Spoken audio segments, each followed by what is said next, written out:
Il est important de resituer l'individu par rapport à cet environnement cosmique. Et effectivement, moi je vous ai fait un truc avec les planètes. Bon. Et notre planète Terre, par rapport au Soleil, qu'est-ce qu'elle fait? Et nous, sur cette planète, quel est notre rôle? À travers le minéral, il y a le minéral, il me semble bien. Après, il y a le végétal, après, il y a l'animal, et après, il y a l'humain. Quelle est l'expression de l'humain par rapport à l'animal? Et ça, c'est important. Alors, on va commencer, si vous voulez, avec cet homme et cette femme. Voilà, vous voyez, on a mis... Ah ben tiens, ils ont un ADN, ces deux-là. Il y a deux choses intéressantes dans l'ADN. Il y a effectivement le côté génétique. On en reparlera d'ailleurs demain. Puis il y a un potentiel. Il y a un potentiel de chaque individu par rapport à quoi? Par rapport à sa naissance. Encore quelques c'est que ces conneries là. Lui il parle de la naissance dans un endroit donné. Ben, vous êtes influencé par l'endroit donné. On parle une langue, on a des habitudes, on va être influencé par des éléments qui nous dépassent, qui ne sont pas forcément liés à notre ADN, mais qui sont dans un secteur donné. Et dans ce secteur donné, on va pouvoir les exprimer. Mais attendez, qu'est-ce que c'est que ces trucs-là? Et ça existe, ça. Vous avez vu à Marseille, ils parlent comme ça. Hein. Et en Belgique, une fois. Hein. C'est différent. Ben, le terroir, il joue un rôle très important. Est-ce que vous pouvez mesurer scientifiquement l'énergie d'un lieu? Oui, comment? Oui. Oui. Comment est-ce qu'on peut mesurer? Mesurer. Ben, bien sûr. Comment? Ah, comment scientifiquement ou... Oui, bien sûr. Ah, scientifiquement, j'en sais rien. Bon, ben voilà, déjà une question intéressante. Scientifiquement, c'est intéressant parce que c'est difficile de mesurer la différence qui peut exister entre la Camargue et, disons, Marseille. Et pourtant, il y a des informations. Et ces informations, c'est des informations qui sont faibles. Vous voyez, c'est de l'énergie faible. Tout ce qui existe de vie dans un corps, à travers nos sentiments, à travers nos peurs, à travers nos émotions, etc., sont des éléments faibles. Et ce sont ces éléments faibles qui nous font vivre.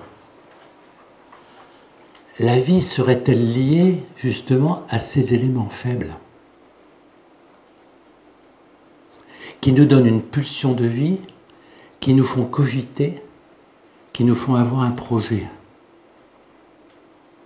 Donc d'un côté, il y a la génétique. Et de l'autre côté, par rapport à cette génétique qui correspond à une réalité tangible dans un corps, il y a des informations qui sont émises, par des systèmes organiques, et d'autre part par d'autres systèmes qui peut-être nous échappent, y compris l'expression de notre soi, qui n'est pas mesurable, qui pour certains pourrait être ésotérique, mais qui ne l'est pas. Pourquoi? Parce que lorsque je vous parle de cette femme qui a une sclérose en plaques, eh bien, on met en évidence quelque chose et on a un résultat. Et si, lorsque vous utilisez une séquence dans un domaine donné, à chaque fois vous obtenez un résultat, eh bien, c'est scientifique, c'est-à-dire c'est reproductible. Mais ce n'est pas pour autant qu'on a compris quelle est l'information. Ce qui se passe aujourd'hui en astrophysique, on est encore à chercher le boson de Higgs en essayant de projeter des particules les unes par rapport aux autres au CERN. On sait qu'il existe. Il y a eu un prix Nobel dessus. Mais on est en train de... Donc on sait que ça ne peut qu'exister. Vous allez voir les applications que ça peut avoir. Vous verrez plus tard. Chaque chose en son temps. Là aussi, chaque chose en son temps, ça veut dire qu'il y a une insertion d'une information qui doit se faire sur un support. Donc l'ADN, puisqu'on parle d'ADN, il y a un ADN de mémoire génétique, et puis il y a un élément de, disons, de projection, d'évolution, et de possibilité d'écrire quelque chose en fonction de cette information. Vous voyez que ça, c'est quelque chose qui est très simple, mais voilà. Revoilà notre homme et notre femme qui vont fonctionner non plus au fioul, mais si vous avez envie de fonctionner au fioul, vous fonctionnez au fioul. C'est-à-dire que vous fonctionnez qu'avec du sang. Vous vous souvenez, le sang et les lipides. Et que les phospholipides au niveau des membranes, ils sont liés à des éléments fondamentaux au niveau du sang, insertion placentaire, sang placentaire, etc., limite du sang, qui vont correspondre à l'intrication de phospholipides, l'intrication de l'information des phospholipides. Parce que ces phospholipides, quasiment, sur un plan biochimique, elles sont les mêmes. Mais l'information est différente. Information, énergie faible. Mais c'est cette énergie faible qui nous fait vivre. Vous voyez comme c'est important. On est en train de parler de la vie. La vie, ce sont des énergies faibles. Et dans notre corps, il se passe des transmutations à faible énergie qui sont des transmutations atomiques. C'est un sodium qui va se transformer en potassium, etc., etc. Ça s'était démontré, c'est même un prix Nobel.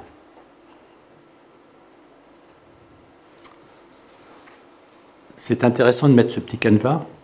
Le côté métabolique, le côté structural, le côté de vouloir tout démontrer au niveau scientifique quelque chose, au risque de se perdre, et surtout au risque d'induire des perturbations qu'on ne comprend pas. On sait que 2 mètres, de faire une bombe atomique, c'est fabuleux, mais ça fait des trous, ça donne des radiations, les gens en meurent. Donc qu'est-ce qu'on fait? On le fait quand même. On se protège, on met des enceintes, parce qu'on sait que c'est dangereux. Mais on aime tellement jouer avec le feu. Il y a peut-être d'autres possibilités que de jouer avec le feu. Et on va voir dans l'univers comment ça se passe. Qu'est-ce qu'on a découvert et qu'est-ce qui reste à découvrir. Voilà un petit peu le topo de ce qu'on va faire ensemble. Donc on va repartir sur des choses un peu plus simples. Ah ben tiens, voilà. Voilà la Terre de l'espace. Vous la connaissez tous. Elle a été faite avec, je crois, un appareil photographique. C'était peut-être fait avec autre chose. Peut-être qu'on verra autre chose. On verra tout à l'heure. Et ça, on la reconnaît bien. C'est celle que l'on a l'habitude de vous présenter. Alors, l'évolution des planètes, l'évolution planétaire, ça vous connaissez. Les interactions avec le mouvement planète sont incontestables. Encore qu'il y en a qui contestent encore, disons, l'action de la Lune, par exemple, sur les naissances, etc. Parce que c'est des énergies faibles. Alors vous comprenez, ça c'est énergie faible, on ne veut pas en entendre parler. Ça embête. Ça embête les énergies faibles parce que ça part de la vie. Et comme la vie, on en a peur. Oui, on a encore à vouloir lutter contre la mort. Mais on ne veut pas essayer d'activer la vie. Et nous, dans notre démarche, ce n'est pas de lutter contre la mort, c'est essayer d'activer la vie. Donc ces mouvements planétaires, ils sont constants, mais seulement certaines positions codent. Intéressant. Si toutes les découvertes ont été faites, certaines découvertes ont été faites aujourd'hui, ce n'est pas parce que l'homme est plus intelligent, c'est parce qu'il y a des codings qui se sont faits qu'à un moment, on a fait Eureka. On a fait Eureka parce qu'on a trouvé une information qui existait déjà dans notre corps, et vous allez voir aujourd'hui, vous allez découvrir des choses qui existent en vous dont vous n'avez aucune idée. Parce que si les électrons, ça existe, si les quarks, ça existe, mais ils existent dans votre corps. Et s'ils existent dans votre corps, il y a une information. Donc certaines conjonctures ont un retentissement immédiat sur les courants vitaux. Voilà. Et ces passages, ils durent un certain temps. Les gens ils disent « Ah, on n'a pas été bien pendant une semaine, et puis maintenant, ah, on est bien. » On ne sait pas qu'est-ce qu'il y a eu la semaine dernière, on ne sait pas. Mais effectivement, il y a eu des énergies faibles qui ont induit des modifications au niveau de nos courants vitaux dans le corps, et puis voilà, on est passé. Voilà. Mais il existe quand même une mémoire de chaque conjoncture. Et ça qui est intéressant à tous les niveaux, des stress, même anciens, peuvent avoir avoir des répercussions 30 ans, 40 ans, 50 ans après. Et ça, c'est votre rôle en tant que nutriponcteur d'essayer de retrouver qu'est-ce qui s'est passé aujourd'hui, y a-t-il une relation par rapport au passé. Et ça devient intéressant parce que ça veut dire qu'il n'y a pas de limite d'un temps dans un autre. Il y a un temps présent, un temps passé et un futur. Et vous verrez à quoi ça correspond tous ces éléments.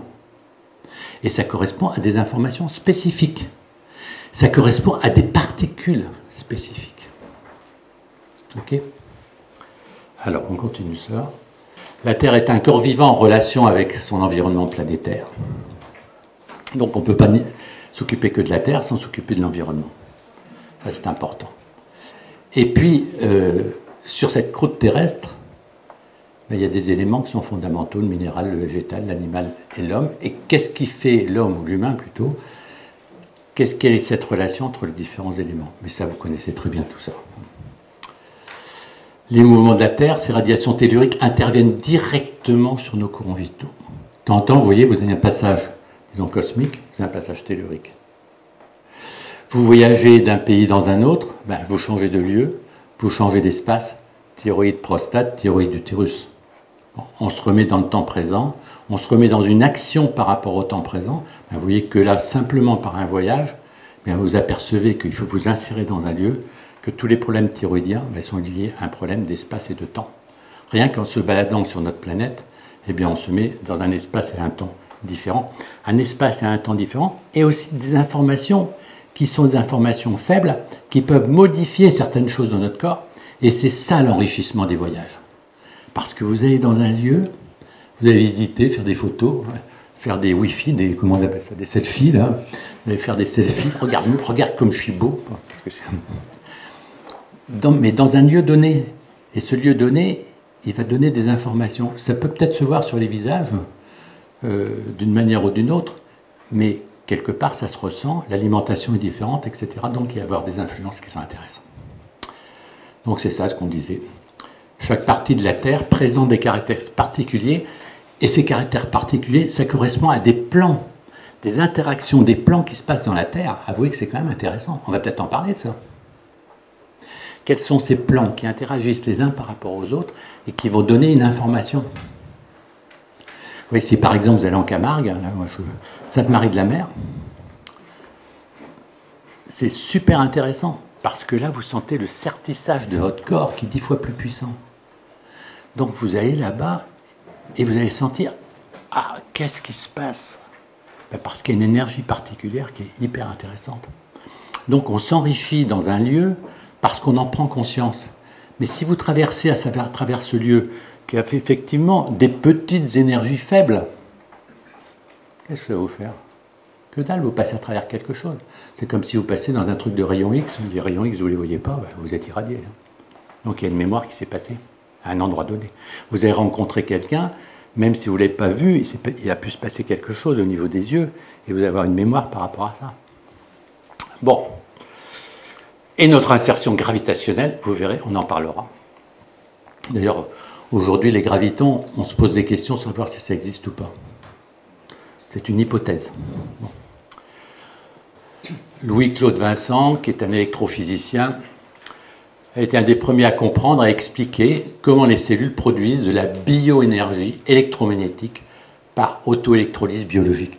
Là, on est encore dans des énergies faibles. Tout ça, je vous parle beaucoup d'énergie faible, vous verrez pourquoi. Parce que c'est là-dessus qu'on va travailler. Parce que les énergies fortes, tout le monde connaît. Mais dans les énergies fortes, il n'y a pas d'émotion. Il n'y a pas de goût.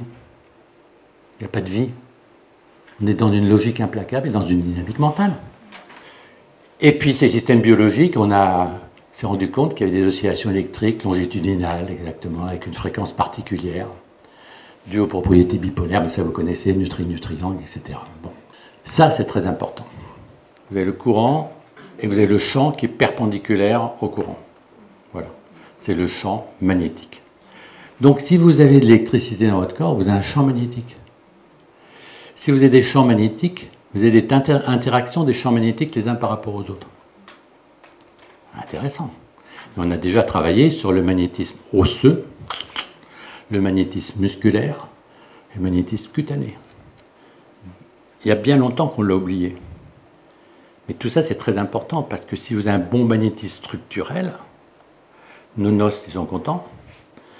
Si vous avez un bon magnétisme musculaire, vous donnez l'expression de la vie.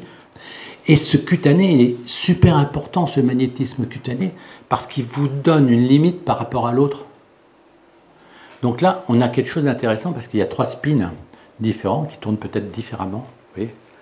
Là, on est sur 3 éléments. Vous verrez qu'on parlera de ces 3 éléments tout à l'heure, sur autre chose. Et que ces 3 éléments, ils doivent interagir les uns par rapport aux autres. Imaginez un système qui tourne dans un sens, un système intérieur qui tourne dans l'autre sens, et entre les deux, une interface. Ben, vous avez créé un moteur, là. Hein. Avec des énergies faibles.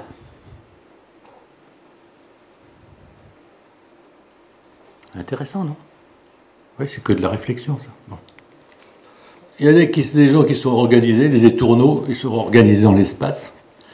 Ils ressentent le moment magnétique de l'autre, et puis ils arrivent à être en synergie, dans une cohérence sur un plan magnétique, en étant dans une unité, tout en étant différents les uns des autres.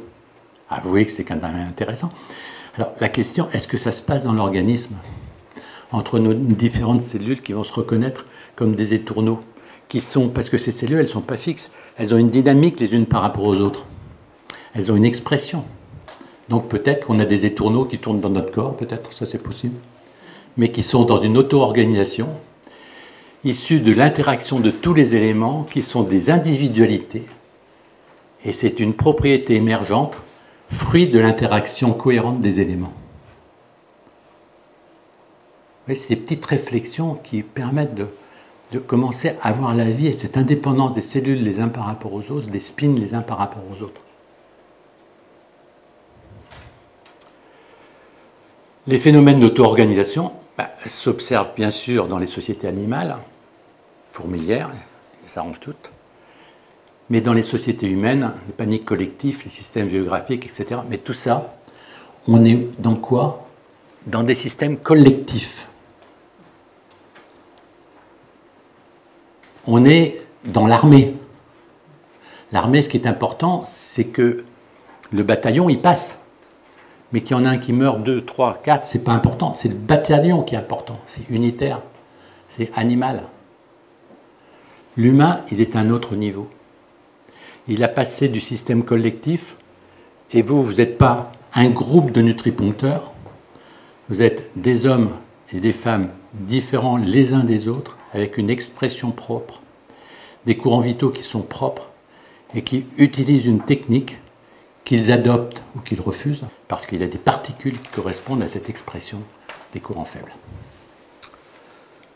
Et voilà, c'est pas mal hein, quand même. Hein. Voilà, écoutez, c'est quand même assez étonnant. Hein. Mais vous voyez, si vous regardez ça et que vous essayez de dire qu'est-ce qui se passe dans mon corps, est-ce qu'il y a une cohérence de tous ces éléments, tous ces spins qui se reconnaissent les uns par rapport aux autres? Ça, c'est presque une image que vous pourriez avoir dans votre salle d'attente. Dire, tiens, est-ce que là-dedans, cette cohérence qui existe là, de reconnaissance des éléments les uns par rapport aux autres, ça existe dans mon corps? Question. Bon, eh ben on va reparler maintenant du champ magnétique humain. Enfin, ça, vous connaissez ça.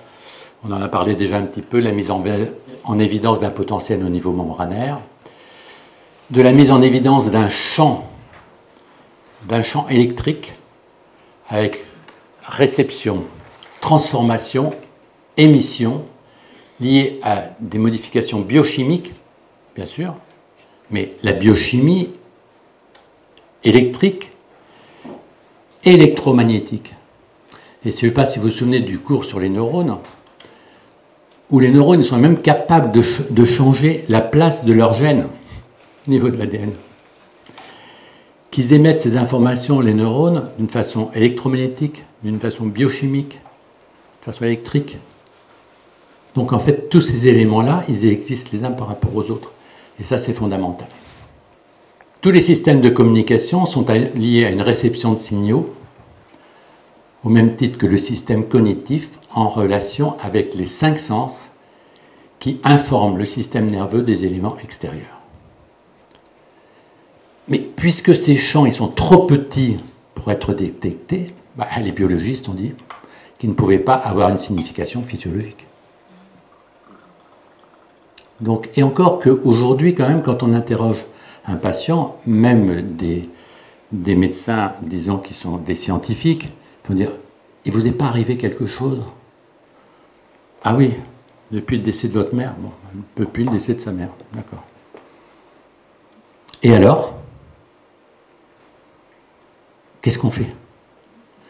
Ce décès d'une personne correspond à une information spécifique aujourd'hui que l'on connaît en nutripuncture et qu'on peut débloquer. C'est après un accident de voiture. Vous étiez avec qui? Ça, les scientifiques ne posent pas la question. Même s'ils la posent, ça ne leur donne aucune information pour essayer d'aider ces personnes à sortir de ces énergies faibles qui ont induit tout un processus dans le corps qui va continuer quelquefois toute une vie. Et c'est ça qui est intéressant. C'est que dans les pathologies, vous avez une personne qui fait un type de pathologie. Et cette pathologie, elle disparaît. Et puis 5 ans après, il en réapparaît une autre. Et puis après, il en réapparaît une autre. Et à chaque fois, c'est un joker pour savoir quelle est l'information initiale qui induit tout le processus. Et ça, c'est intéressant parce qu'en nutripuncture, si vous retrouvez l'information initiale, eh bien, quand vous êtes à ce stade-là, si on n'est pas encore sur un stade lésionnel, eh bien, vous débloquez toute l'information. C'est intéressant quand même. Ce qui est intéressant, c'est que le champ biomagnétique, on a pu le mesurer maintenant. Donc ça, c'est une découverte récente, de pouvoir déterminer ce champ biomagnétique, en particulier par le cœur humain. Vous avez vu l'importance du cœur humain par rapport aux neurones du corps humain, qui, normalement, devrait formater notre système nerveux central. Donc ça veut dire que le cœur n'est pas qu'une pompe, il joue un élément fondamental par rapport à une énergie très faible, très faible, l'amour. Et cet amour par rapport à nous-mêmes, bien souvent on ne l'exprime pas, parce qu'on a des peurs de l'exprimer, parce qu'on a un tas de choses qui nous bloquent par rapport à une énergie fondamentale. Vous verrez qu'on va en parler de cette énergie-là, et qu'elle s'exprime par rapport à des particules. Donc voilà, on a pu mettre en évidence, bon ça c'est effectivement le champ magnétique est perpendiculaire au courant électrique, ça je vous en ai parlé tout à l'heure. Petite parenthèse qu'on a vue la fois dernière, c'est qu'un photon sur 20 000 molécules d'eau va permettre l'émission d'un champ électromagnétique. Et en plus de ça, cette molécule d'eau, si elle accède à une certaine mémoire, disons, inconsciente, peut s'effondrer, passer être au niveau des tubulines et induire un aspect photonique. Donc on a eau, information électromagnétique, photon. Intéressant, non? Ça, on en a parlé la fois dernière. Mais les applications, on commence à les avoir aujourd'hui. La marche croisée, magnétisme interne actif, avec des courants vitaux impliqués, externe actif, et un schéma corporel juste. Vous voyez, rien que le schéma corporel, c'est une cohérence dans notre corps, de notre marche et de notre fonctionnement, de tous les courants vitaux que nous avons. Donc lorsque vous voyez arriver quelqu'un, nom de Zeus, regardez comment il marche. Vous lui donnez une séquence, regardez après comment il marche. S'il a perturbé son épaule par rapport à son coude après une séquence, c'est qu'il se passe quelque chose. Donc là aussi c'est intéressant parce qu'on a un champ magnétique qui induit la marche. Vous avez vu que maintenant on peut porter des sacs à dos qui vous font de l'électricité pour recharger vos batteries. C'est-à-dire en marchant, tac, tac, tac, tac, tac, et bien vous avez votre sac à dos et vous rechargez vos batteries. Comme ça, vous avez au moins vos iPhones, là, qui fonctionnent, vous voyez. Comme ça, vous pouvez vous griller les yeux en permanence pour surtout ne pas faire marcher votre système nerveux central. C'est l'évolution de l'humain dans ce qui est de plus animal. Bon. Maintenant, il existe un magnétoencéphalogramme qui permet en fait au chirurgien de s'apercevoir s'il y a des perturbations au niveau cérébral pour traiter en particulier les problèmes d'épilepsie. Ce qui est intéressant surtout, c'est que là on est en train de mettre en évidence qu'il existe des courants très faibles au niveau cérébral et qui sont liés simplement au niveau du biomagnétisme. Donc c'est des appareils qui sont en train de se développer, mais qui pour l'instant sont encore au niveau expérimental. Bon, ça vous connaissez ça. On en a parlé il y a 5 minutes. Le magnétisme structural interne, le magnétisme musculaire et le magnétisme cutané. Voilà. Avec les oscillateurs épiphysaires, thyroïdiens, pelviens. Savoir que nous aussi, nous ne sommes pas des étourneaux, mais on a aussi de la magnétite. Ça, je vous en ai parlé. Hiérarchisation de l'humain à travers la terre, l'eau. La terre, effectivement, c'est les métaux. Vous voyez donc tout le rôle de l'information des métaux dans l'organisme. L'eau, on en est au niveau des acides aminés. L'air, on est en relation avec les organes les uns par rapport aux autres. Et le feu, c'est l'essence des forces qui vivent dans son corps pour accéder à la conscience de la manifestation. Parce que cette manifestation, elle s'exprime dans votre corps. Donc plus on va en avoir conscience, plus on va pouvoir évoluer dedans. Voilà. L'évolution du cerveau limbique, c'est ce que vous avez acquis aujourd'hui, c'est pour ça que ça va être facile de faire ce cours.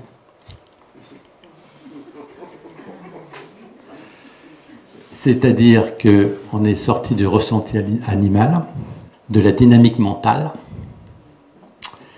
et que là, on va avoir une projection en connexion avec son soi, et on va pouvoir accéder à une connaissance. Parce que la nutripuncture permet d'activer des courants vitaux dans son corps qui existent. Donc si à un moment vous commencez à les ressentir, tout change. Donc il faut changer complètement la manière de voir ses patients. La première chose fondamentale, c'est l'écoute. Votre rôle, c'est de projeter chez lui tout son potentiel, parce qu'il l'a. Moi, j'ai un potentiel, il n'est pas mieux ni moins bien que le vôtre. Donc si pour moi, il est possible d'accéder à quelque chose, pour vous, c'est possible aussi, il n'y a pas de problème. Mais à condition, disons, d'une hygiène d'expression de vous-même, de connexion constante, qui permet d'y être. Vous croyez que moi, c'est facile ce que je fais là? C'est ce que j'ai trouvé. Je n'ai pas trouvé. Ça existe. Donc je n'ai rien trouvé. Oh, qu'est-ce qu'il a trouvé? Rien. Simplement, la mise en évidence de quelque chose qui existe déjà dans mon corps, donc je n'ai rien trouvé, ça existait. De le mettre en évidence, d'essayer de décoder des informations. Et si ce décodage des informations est juste, tout le monde peut y accéder. Avouez que c'est quand même géant. Mais à condition d'y accéder dans une conscience de soi, individuelle. Pas comme moi, comme vous. Parce que c'est l'individu qui est important. Donc c'est tout ce travail qu'on va essayer de faire aujourd'hui. Mais ça ne va pas être facile. Donc, projection en connexion avec son soi. Essayez de ressentir en vous si effectivement vous avez cette connexion avec votre soi. Si vous ne l'avez pas, ce n'est pas grave. De prendre conscience qu'il n'y a pas va permettre à un moment de dire « Ah, maintenant, ça y est ». Donc, c'est une connaissance de courants faibles qui ne s'expriment pas là, mais qui peuvent s'exprimer.